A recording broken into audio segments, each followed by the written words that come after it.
يا أهل مصر، ها قد دقت ساعة الحق، أبشروا. جاهزين ولا إيه؟ جاهزين يا فندم. سنقلب ليلكم نهارا. إنك لو وصلك أي معلومة قولها لي، وأنا هنزل أجيب أمه.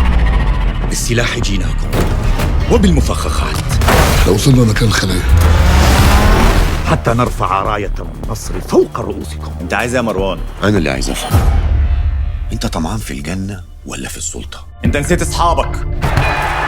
وانت هتعمل ايه؟ أنا تعبان. جاي دلوقتي تقول لي مش فاهمه عادي كده؟ بصي بذمتك، ده منظر واحد لايق عليا. تسلم ايدك، ده ضربك. لا، ما ده مش ضرب، ما تحرش.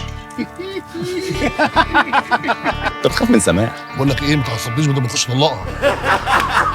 انا كنت بفكر في نفسي، كان زمان وقفتك على العمل بعد عملتك السودة دي. صفصفت عليا أنا وأنت يا كينج. أنت لو عايز تعملها هتعمل.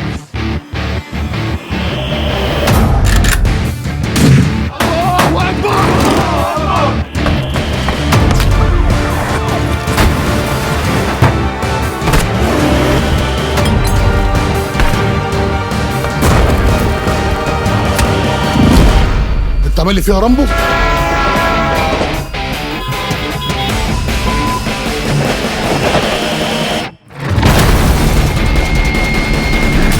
بس لو فيها موتي بيك أو من غيرك، حق عمرو هيرجع.